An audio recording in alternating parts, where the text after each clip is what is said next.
ada tauhid. Ya, silakan. Kalau lain maksudnya pengen mengulang, ngomong perkuat. Yang dibahas apanya? Zat tentang Allah. Zatnya Allah itu kan agar kayak bahasa kita, pengetahuan saya ini zat kan ya ini unsur kan. Nah, pasti kan berbeda karena mukhalafatul lil hawadis kan. Iya. Nah, bagaimana tadi zatnya Allah?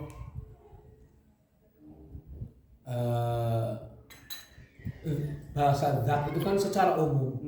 Ya. Artinya umum berarti bisa mencakup baik yang menciptakan atau yang diciptakan. Itu zat. Contoh ini zat. Zat itu berarti benda. Ini namanya zat. Ya kan? Bukan unsur apa ya. Zat itu cairan, bukan itu. Zat itu gini. Cuman kalau zatnya makhluk itu kan dinamakan istilahnya benda. Iya, benda. Dalam sains. Iya. Kalau zatnya Allah bukan benda sih. Siapa? Ya pokoknya zat. Kalau Allah zat yang tidak sama dengan makhluk. Benda kan. Kalau istilah bahasa Arabnya jirim. Iya. Makanya dalam sifat mukhalafatul hawadisi, zatnya Allah bukan jirim, zatnya makhluk itu jirim. Jirim kan bersusun ya? Iya. Jirim itu apa? Yang namanya jirim adalah suatu benda yang tersusun. Artinya tersusun berarti ada atas, tengah, bawah, samping, depan, kanan, kiri. Itu ya namanya susun-susun. Ya. Banyak lah, kayak seperti ini katakan roti. Ini bisa tersusun, ada tengah, bawah ini susun-susun. Yang kedua, kriteria dikatakan benda jirim itu adalah benda yang bertempat. Artinya bertempat itu bukan berarti kita yang manggung di atas karpet itu loh Mas. Yang dinamakan bertempat secara istilah dalam ilmu usuluddin, usul tauhid, menempati satu ruangan sesuai dengan kadar besar kecilnya benda tersebut. Contoh seperti ini. Berarti nanti ini ruangannya ya sebesar ini. Iya. Lah ini ruangan ini berarti ruangannya ini sendiri. Berarti satu sebesar ini. Ini sendiri. Ini sendiri. Ini berarti bertetanggaan namanya. Ya. Bukan yang menempati sini kayak gini, tidak. Kalau gini motor mabur nggak kayak gini, iya. Ya kan? Burung, ya kan? Nggak selamanya kayak gini kan? Tapi kalau ngalap atau menempati satu ruangan sesuai dengan kadar besar kecilnya benda, itu semua pasti kalau yang dinamakan makhluk itu. Iya makhluk. Sisa motor mabur yang dhuwur kan? Ya, ya kan sesuai dengan kadar besarnya motor mabur. Menempati satu ruangan itu. Nah Allah itu tidak seperti itu, tidak menempati ruangan. Itu yang dinamakan ngalap mungkur atau bertempat. Atau bahasa istilahnya ilmu tauhid tahayyuz. At-tahayyuz artinya ngalap mungkur atau menempati satu ruangan.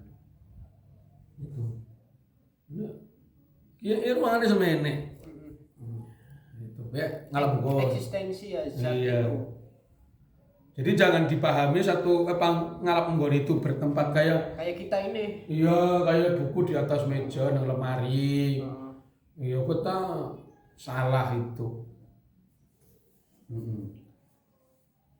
Nah, yang ketiga dikatakan jirim itu berwaktu atau berumur atau zaman, waktu, zaman, umur sama ya.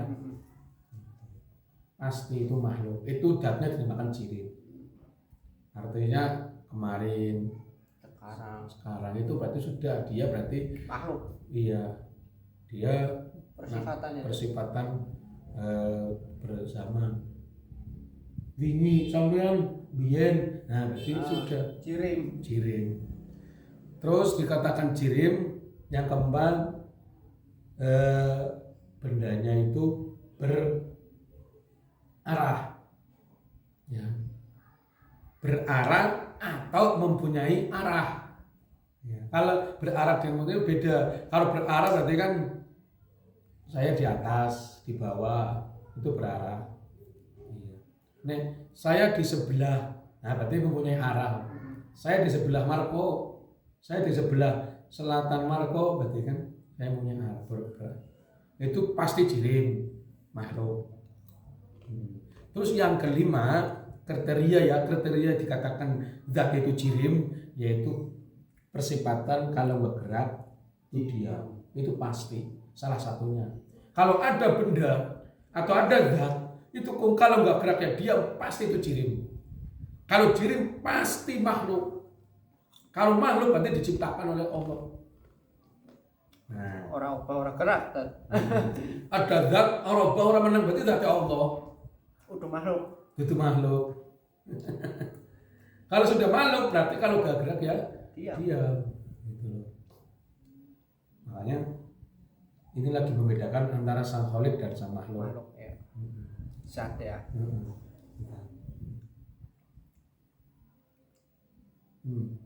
Makanya kalau kita meyakini Allah di atas, jelas berarti Allah jirim. Berarti kita secara secara akidah mengatakan atau ngarani Gusti Allah jirim. Sih, karena kriteria jirim di atas. Berarah kan di atas, bertempat. Makanya gini Mas. Zat kalau sudah mempunyai kriteria satu, pasti yang 4 itu mesti ikut semua. Contoh, ada tadi yang kita katakan jirim bertempat, ngalap ruangan. Pasti loh, nanti berarah, berzaman, bergerak, susun, gerak atau diam. Itu pasti. Kalau salah satunya itu ada, maka yang lain pasti ada semua. Karena sudah menjadi satu komponen itu. Pasti. Iya, cara bahasa ilmu tauhid sudah nafsiyahnya itu. Sifat nafsiyah. Iya, sudah nafsiyahnya sudah menjadi komponen si jirim itu. Tapi tak misalnya kewalikan itu. Salah siji orang anak ya tidak. Kalau salah itu nggak ada, berarti nggak ada semua, berarti Allah itu. Iya. Makanya kalau Allah dikatakan tidak bertempat, berarti tidak berwaktu, tidak berzaman, tidak bergerak atau diam, tidak tersusun-susun. Itu. Penjelasan mukhalafatul hawadis. Mukhalafatul hawadis artinya Allah tidak sama dengan hawadis yang diciptakan atau makhluk. Hawadis makhluk ya? Iya. Hawadis kan bahasa Arab asal kata dari hadisun yang baru namanya kan. Hadis itu artinya baru. Qadim Allah. Iya. Baru itu kan artinya dari tidak ada menjadi ada. Sesuatu yang tidak ada menjadi ada pasti ada yang mendakan. Makanya baru kan. Makanya makhluk itu baru. Sesuatu yang baru itu pasti diciptakan. Diciptakan itu bahasa Arabnya makhluk. Makhluk khalaqa yakhluqu khalqan fa huwa khaliqun wa dzaka makhlukun. Makhluk bahasa Arab artinya yang diciptakan. Yang diciptakan pasti perkaranya baru atau hadis. Bahasa jamaknya hawadis. Kalau mufradnya berarti persatuannya hadisun. Baru satu lagi artinya hiji berarti hadisun. Tapi penjelasan penyebutaken sing akeh artinya hawadis. Nah, piro-piro barang sing anyar, beberapa perkara yang baru bahasa Arabnya hawadis. Hadis tunggal. Hawadis beberapa barang banyak berarti. Jamak lah. Di dalam istilah batinahu ilmu alatnya seperti itu. Ya, jadi makanya kadang kan potong ya tadi karena kayak YouTube dan lain sebagainya itu kan bahaya misalnya kita belum punya fondasi akidah. Misalnya kayak aras tadi kan itu kan yang sering diulas aras itu tempat Allah. Tapi kan maksudnya tempat di situ bagi orang yang kan bukan tempat kayak makhluk kan, tetapi hanya perwujudan atau manifestasi atau bagaimana? Nah, ini yang menjadi persoalan. Kalau boleh kita mengkaji dalam itu, tapi kita harus punya guru yang secara Dohi artinya empat mata, artinya guru yang duduk itu ya, bukan guru yang di Guru YouTube. Guru yang kita kenal. Karena untuk kalau kita belajar ini bukan untuk, jadi kita belajar di itu bukan untuk menjadi guru kita, bukan loh, hanya untuk tabayun atau bandingan. Bukan utama, sumber bukan, utama. Harus ditanya. Nanti kalau ada yang bingung, kita kan ada gurunya, kita tanyakan, Pak Guru, ini gimana ini saya di YouTube kayak gini-gini, nanti gurunya merangkan. Jadi nanti ikutnya guru, jangan ikutnya ini. Nah kayak gini ya melu ustad kayak gitu ya. Langsung. Kan orang lihat aja belajar agama tanpa guru. Man laisa lahu syaitan, man laisa lahu syekhu, fasyaihu syaitan. Siapa yang tidak punya guru, maka gurunya setan. Kalau saya nggak di YouTube, ya setan. Tapi YouTube yang sama nggak kenal itu siapa, sanadnya, gurunya. Iya. Orang ngomong tak banyak kok bisa ngomong. Apakah semua orang yang ngomong itu pasti benar kan? Jadi gini, persoalan masalah aras. Nah, ini kalau ditinjau dari penelitian, itu semua karena mengambil dari wahyu Allah. Dalam surat Toha kalau nggak salah ayat 5, Ar-Rahmanu 'alal arsyistawa, itu asal mulanya seperti itu. Kalau makna terjemah atau makna persalinan dari bahasa Arab ke bahasa Indonesia, Allah yang bersifatan Rahman, yang bersemayam di atas aras itu. Nah, mereka orang-orang yang Wahabi, ya, orang-orang yang tidak sependapat dengan kita dalam akidahnya loh, ya, mereka mengatakan secara letterlek, artinya bahwa Allah bersemayam di atas aras, berarti Allah itu bertempat di atas aras. Nah, itu satu saya garis bawahi. Sedangkan aras itu adalah makhluk, sesuatu yang diciptakan oleh Allah. Aras ini adalah sakof, langit daripada sorga. Jadi nanti di sorga itu mempunyai atap.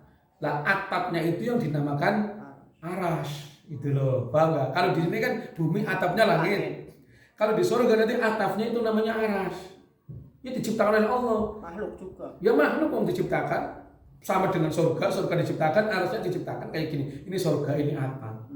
Nah kalau katakan Allah di atas sini, berarti ya jirim. Nah, lu nyontohnya Al-Quran. Nanti kalau sampean ngomong, gue bisa macam di debat, berarti sampean mengingkari Al-Quran. Jelas-jelas Al-Qur'annya seperti itu. Berarti sampean enggak mengenal Al-Qur'an. Gimana sampean kalau di debat orang Wahabi seperti itu?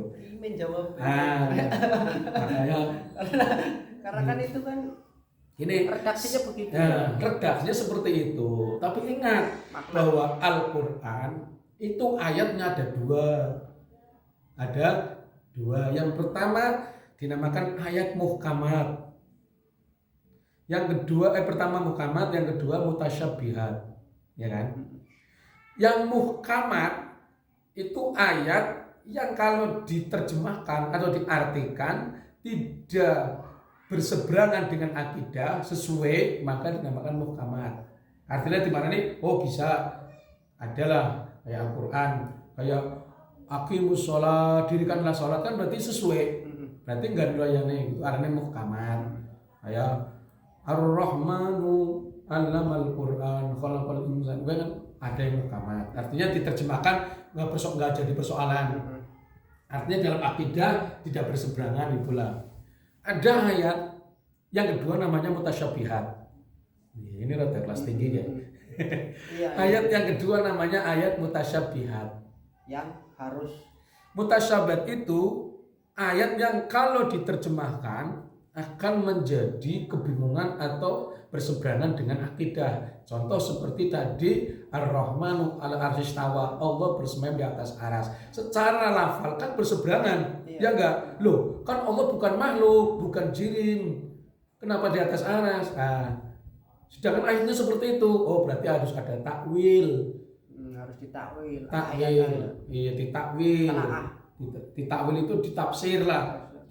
Nah, maka kita ambil ayatnya, kita baca, kita bahas. Itu loh. Takwil. 'Alal arsyistawa. Ya, nanti tak ambilin pulpen sama.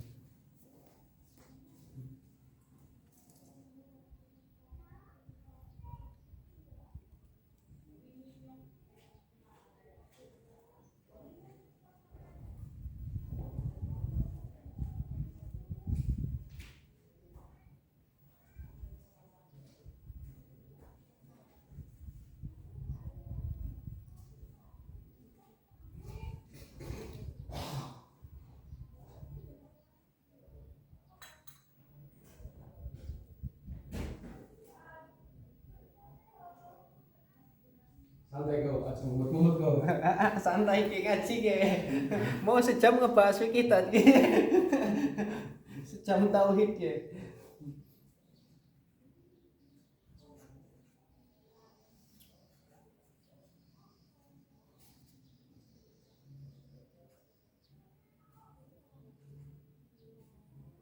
Ar-Rahmanu 'alal arsyistawa. Ar-Rahman berarti Allah. Yang bersifatan Rahman 'alal arsyistawa, yang bersemayam di atas aras, istawa yang luhur. Nanti yang kita bahas adalah Allah. Alatnya. Lafaz Allah. Kenapa hanya alat? Allah kan maknanya di atas. Ya kan? Maknanya apa? Di atas. Di atas. Nah, kita bahas lagi. Ini Allah kan maknanya apa begini? Di atas. Di atas. Di atas itu ada dua, makanatin Makanatin jamak. enggak sama, cuman beda makna. Nah, kalau yang makanan di bertempat.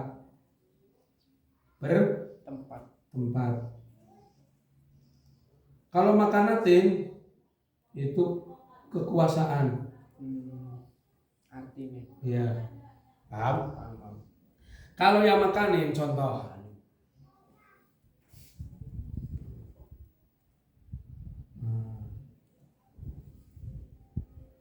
Contoh bupati ya, bupati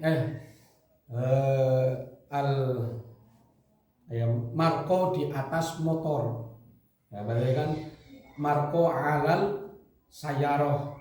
Ya, bahasa Arab ala. Berarti kan Marco di atas motor atau toples di atas karpet. Ini namanya ala makanin. Berarti bertempat sih. Marco di atas motor berarti sama bertempat. Artinya maknanya makanin. Nah, buku di atas meja berarti ala. Berarti kayak buku kan bahasa Arab apa namanya? Alal maktabah ya, di atas meja.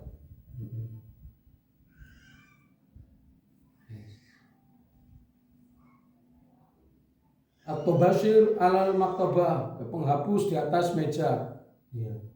Atau basir ala berarti ala yang bertempat. Kalau bupati di atas camat, sama enggak? Beda. Antara bupati di atas camat sama dengan buku di atas meja. Sama-sama bertempat. Sama-sama di atas kan? Sama-sama ada kata-kata di atas. Di atas berarti kan ala. Struktur. Di atas. Bupati di atas meja. Bupati di atas camat. Buku di atas meja. Atau Marco di atas motor. Sama-sama bertempat. Sama-sama di atas maksudnya kan?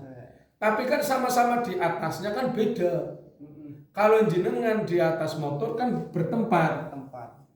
Tapi kalau bupati di atas camat itu kan kekuasaan. Bukan bupati tingkring nang dhuwuring camat kan. Makna daripada bupati di atas camat berarti kekuasaan. Ya Barat. Gubernur di atas bupati. Apa gubernur tingkring nang jagung nang dhuwuring bupati kan enggak. Arti makna di atas gubernur di atas bupati itu kan dalam kekuasaannya, bahwa bupati itu ya kekuasaannya di bawah gubernur kan seperti itu. Sedangkan Marco di atas mobil kan beda, sama-sama kata-katanya loh, kata-katanya sama-sama di atas kan. Gubernur di atas bupati, Marco di atas motor loh, sama-sama di atas. Oh beda kalau di atasnya Marco bertempat manggon dan murid. Tapi kalau bupati gubernur atau bupati di atas camat itu berkekuasaan. Artinya berarti Allah di atas aras bukan bertempat. Berarti kita ambil makanatin kekuasaan Allah yang menguasai aras. Artinya aras diciptakan oleh Allah. Bukan Allahnya bertempat, tapi Allah yang menguasai. Ar-Rahmanu 'alal istawa. Allah persifatan Rahman yang menguasai. Ayo Jawabannya. Bupati di atas samad, bupati yang menguasai camat. Nah, jadi diambilnya dari ini makanan kekuasaan. Jadi Allah itu ada dua. Makanan itu bertempat. Kalau makanatin kekuasaan. Nah, berarti kita ambil ininya, kan ada dua makna. Kita ambil makna. Kalau jelas kalau kita ambil ini, ya. Kalau kita ambil ini,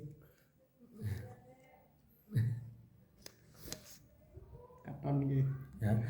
Kalau kita ambil ini, Mas, kalau Allah alal arsistawa, Allahnya itu kita ambil makna makanin, berarti kan bertempat. Nanti Allah berarti jirim, dia enggak makhluk. Loh, sedangkan Allah kan bukan jirim, maka kita berarti ambilnya ini makanatin kekuasaan. Makanya jadi kita tidak berseberangan dengan Al-Quran. penjelasannya. Iya, tidak apa artinya tidak berseberangan dengan konteks yang ada di Al-Quran. Gitu loh. Jadi kita tetap ya betul membenarkan betul itu surat Thaha Ar-Rahmanu 'alal istawa. Cuman maknanya ya seperti ini. Alal arsistawa. Allah ini Allah. Berarti ini Allahnya yang Makanatin. Iya. Makanatin. Nah ini kekuasaan. Pokok akidah. Kalau yang makanin itu salah. Mungkin salah. Jadi kita ambil ini. Sebab kalau kita ambil ini jelas Allah jirim. Sedangkan Allah itu ya Bukan jirim, bukan makhluk, maka kita ambil ini.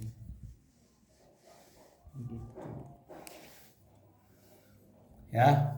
Jadi bukan kita, berarti sampean enggak iman sama Al-Qur'an.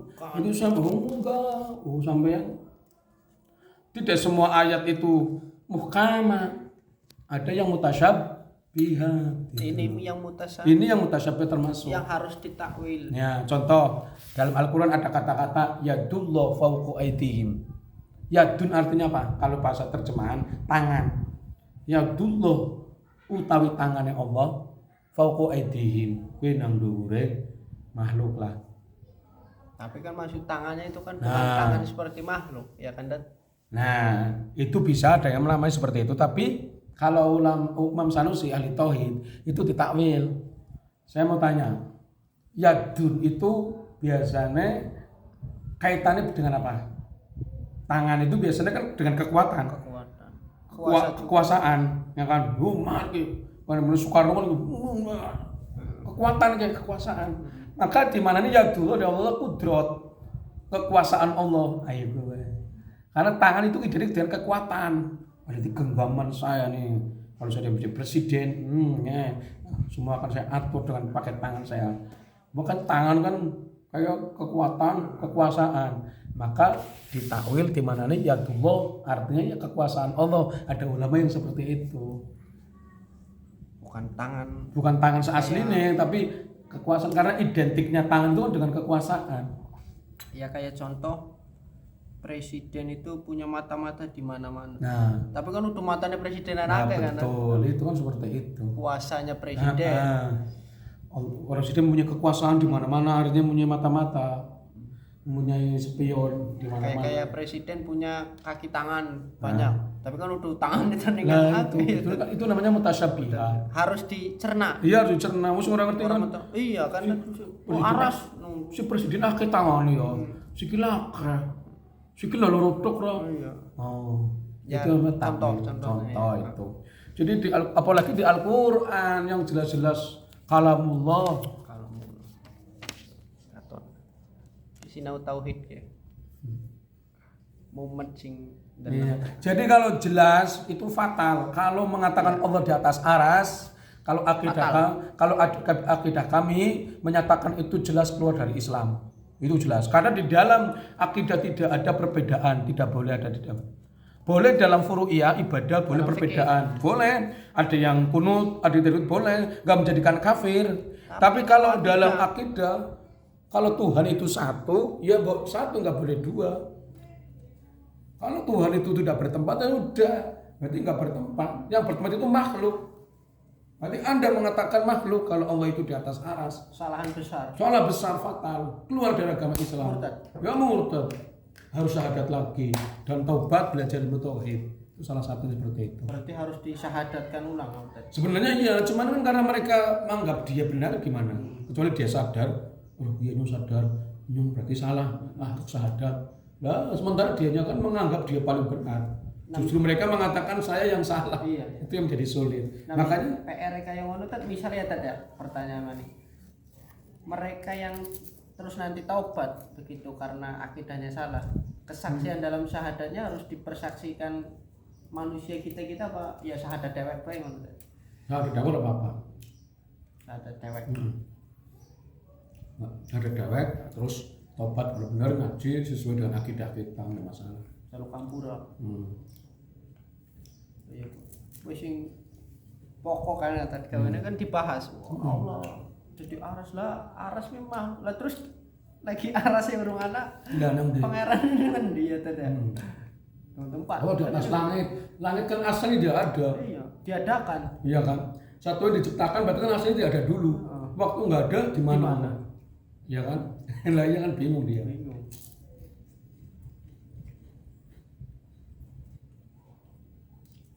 Iya kan takun iki pancen mujawar ngene iki karena pertama zat ya tadi. Zat itu Allah sendiri itu kan eksistensi ya. Diulang kita benar. Ya, zat itu masih umum. Masih umum. Bisa mencakup zatnya Allah, zatnya makhluk. Cuma nanti ada perbedaan. Kalau zatnya makhluk namakan jirim. Kalau zatnya Allah bukan jirim, itu aja. Ya zat eksistensi itu hakikat. Iya. Yang nggak bisa di apa ya? Nafsiyai lah. Nafsiyai. Kayak apa nggak zat itu ya? Ya zat tersendiri. Iya, Allah Taala yang tidak sama dengan makhluk. Bukan zat kayak iki zat itu beda. Hadis juga ada yang mutasyabihat. Seperti dalam haji di Arafah Allah kan turun di sepertiga malam. Di sepertiga malam Allah Taala turun ke bumi. Nah itu kalau di mana ini turun berarti Allah Taala makhluk. Yang maksud diturun itu rahmatnya yang turun, sebenarnya kan seperti itu. Bukan Allahnya. Bukan Allahnya. Kayak mesti Baitullah, rumah Allah. Mana rumah Allah itu gimana sih? Tempat dong. Rumah Allah, Baitullah. Yuk kita ke Baitullah. Bait kan rumah Allah, berarti rumah Allah. Artinya rumah untuk sujud minta kepada Allah. Berarti itu. Masjid dinamakan Baitullah, rumah Allah, karena memang masjid tempat sujud minta kepada Allah. Duduk Allah yang masjid, duduk Allah yang Ka'bah, itu salah, itu jirim. Ya kan? Makhluk itu bertempat sih berarah nang di nang kana nang Mekah nang di nang masjid. Lo kusuk nang masjid. Bisa dia salah. Ya makna daripada Baitullah, rumah Allah itu artinya tempat beribadah, sujud kepada Allah. Cuman kita disingkat saja Baitullah. Paham enggak? Ya, paham. Karena memang yang namanya masjid itu suatu yang dicintai oleh Allah, tempat yang dicintai oleh Allah, tempat-tempat yang baik, tempat yang dipenuhi dengan rahmat, barokah, masjid taklim, rumah Ka'bah. Bukan Allahnya di masjid, bukan Allahnya di Ka'bah, bukan. Ini hanya lafal saja Baitullah. Sebenarnya ada yang paham bait rumah Allah, berarti Allah loh. Nah, sembahyang berarti didelengi gitu. Lah, aduh parah gue. Salah. Ya salah fatal. Katon ibadah jebule lagi nyembah berhala. Ya. Ya kan insyaallah nang Arab, berarti kan nyembah berhala. Wong Allah Taala bukan tidak bertempat. Kalau mengatakan Allah di masjid kita sembahyang, usul di masjid ke, pokoknya nang buri nang Arab pokoknya sembahyang di masjid. Ini lagi nyembah berhala, hakikatnya bukan Allah yang disembah, berhala sampean. Secara dohir ta ibadah ya. Ibadah. Tapi kan secara hakikat kan mardudatun ditolak. Nah kayak itu. Kenapa? Karena mani gue tadi lanjut. Umat Islam kayak ibadahnya sholatnya ngadep Ka'bah kayak bila pada kayak Yahudi kayak gitu. Beriman dan jawabnya. Ka'bah kan satu pada baik kayak nama masjid sih. Jangan itu Nek dulu kan pernah Baitul Maqdis di Masjidil Aqsa. Nabi Ibrahim kan ya tadi.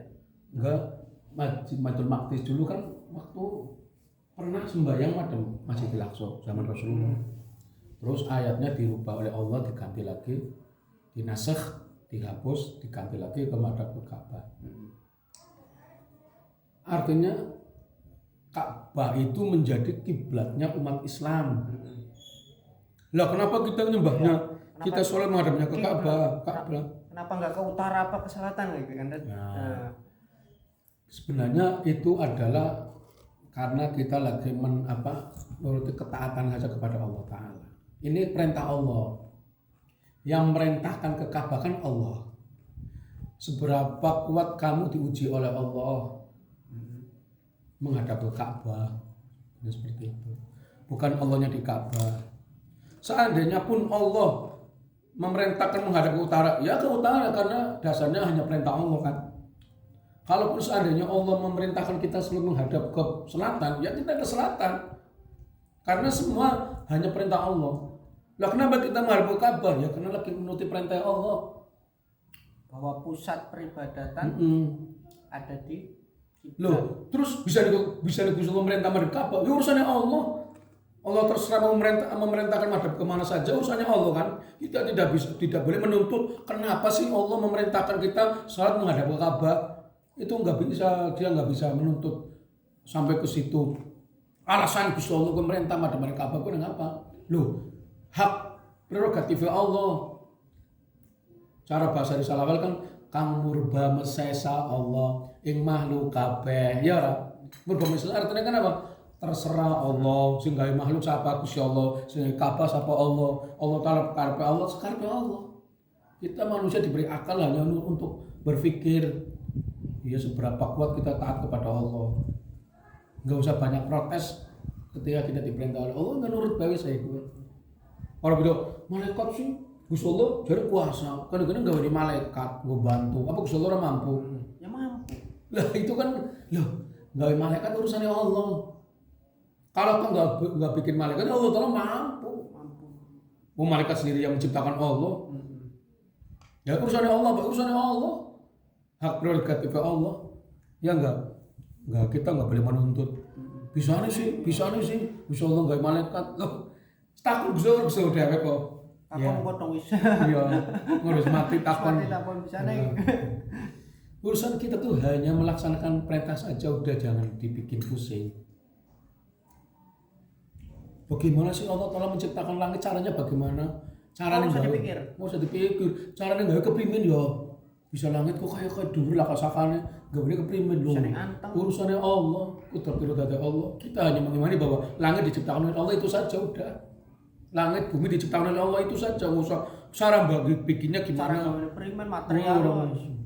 Mumet teman. Dia kok nggak umat primin saran sih. Loh, nggak disampaikan kan terus. Jadi umayo wis ikut kayak ada tekan wah langit primer. Gue kan ya tadi udah kayak diskusi untuk menemukan adanya Tuhan. Bagaimana tadi awam? Ini kan biasanya dong ngobrol-ngobrol gitu kan cuma itu sampai bisa nih nah kita akal kita tadi ulang maning kita tauhid menemukan adanya Tuhan. Iya memang perlu proses itu. Sama yakin adanya Allah. Yakin. Dari mana? Ayo Umat orang dari Al-Quran. Nah, tahu benar Al-Quran dari mana sampai ya? Ayo Loh, sama enggak, bukan saya enggak membenarkan, cuma saya tanya. Sama cara membenarkan Al-Quran itu benar. Sama kan katanya Allah telah ada. Dalilnya mana? Sama meyakini adanya Allah itu dari mana? Dari Al-Quran. Lah Al-Quran betul dari mana?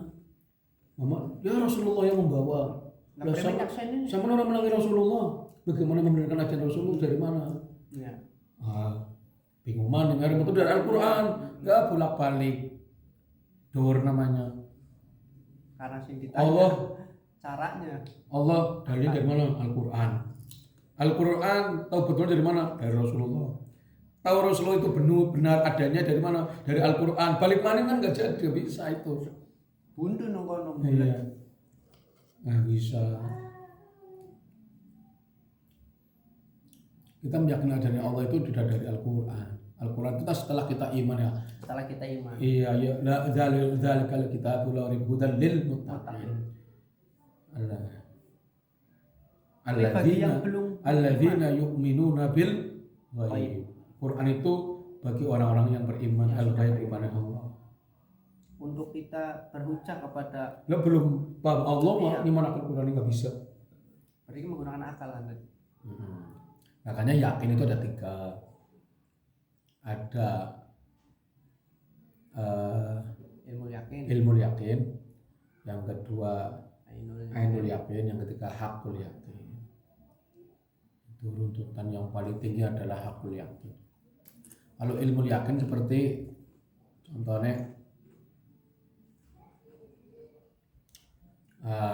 sampean lewat di jalan ada peti darah pecah kaca, sampean yakin ada kecelakaan, yakin karena anak bekas. Nah itu namanya ilmu yakin. Ilmu sih kan ilmu itu pengetahuan sesuatu yang tidak ada menjadi ada, mau nolak lewat laka keti lewat kaca berarti, atau tangi turu lawangnya buka motornya hilang ada maling, mengatakan yakin adanya maling karena dengan adanya ilmu itu. Ilmunya apa?